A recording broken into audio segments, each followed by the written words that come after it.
At Ford's Theatre on April 14th, 1865, John Wilkes Booth assassinated President Abraham Lincoln.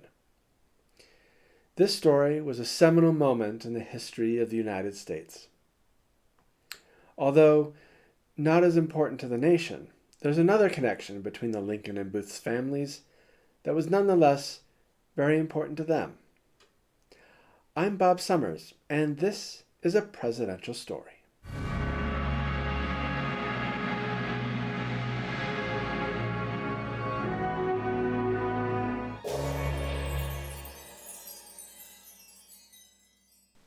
Robert Todd Lincoln, born in 1843, was the eldest of 4 boys born to Abraham and Mary Lincoln, and the only one to live to adulthood.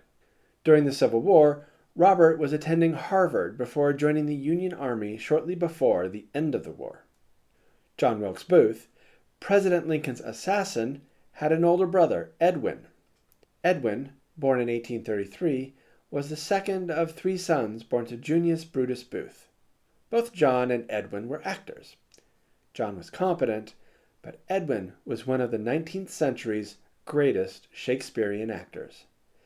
His most famous role was that of Hamlet, portraying the role more than any other actor, before or since, including one stretch of 100 consecutive nights. Edwin and John were not close. Edwin was a Union supporter who voted for Lincoln. John was a secessionist who thought Lincoln wanted to be made King of America. They were not on speaking terms. Sometime in 1863 or 1864, looking back years later, the details had faded from the memories of those who were there. The paths of Robert and Edwin crossed at a train station in Jersey City, New Jersey. Robert was on holiday from Harvard, traveling from New York to Washington, D.C.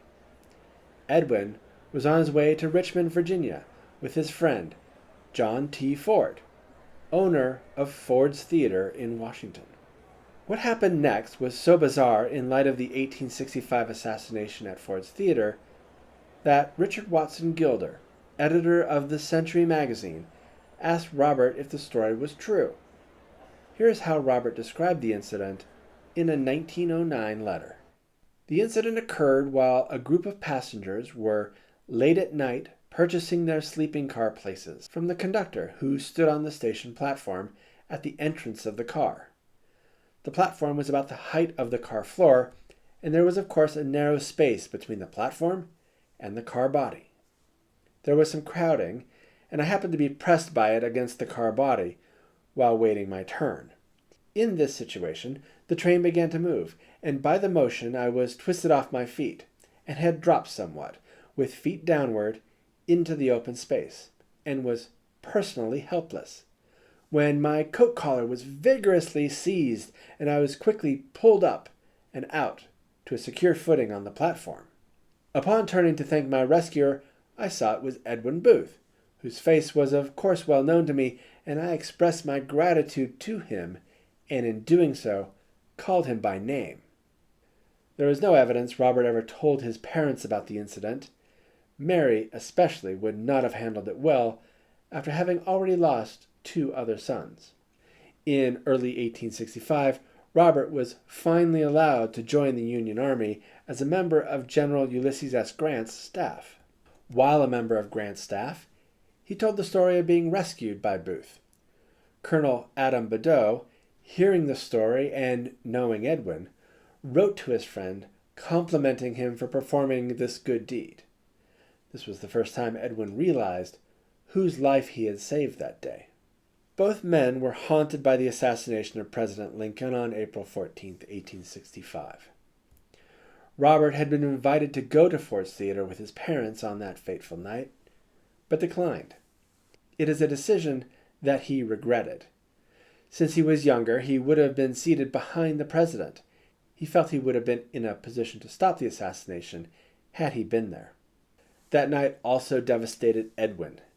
He lost his younger brother, the prestige of his family name, and his president. Edwin had friends with him to make sure he didn't resume drinking liquor, which he had given up 2 years earlier. The only things that kept him sane was writing his autobiography and the knowledge he had saved the president's son. After the assassination, Edwin retired from acting for 8 months, returning as Hamlet in January 1866. The only reason he returned at all was because of his mounting debts and, quote, the heavy aching gloom of my little red room, where I have sat so long chewing my heart in solitude. Edwin opened his own theater in New York, Booth's Theater, in 1869. It went bankrupt 5 years later. He then went on a worldwide tour and continued to work in the theater until his death in 1893 at the age of 59. Lincoln and Booth never corresponded with each other about the train incident, but neither forgot about it.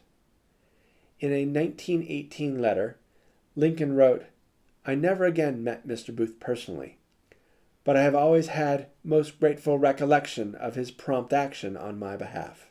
Robert wrote about his recollections of Booth saving his life on a few occasions, but there have also been many exaggerated accounts in the years since. Robert lived to serve as Secretary of War under Presidents Garfield and Arthur, and as fate would have it, he worked with trains as the president of the Pullman Car Company. Robert died in 1926 at the age of 82.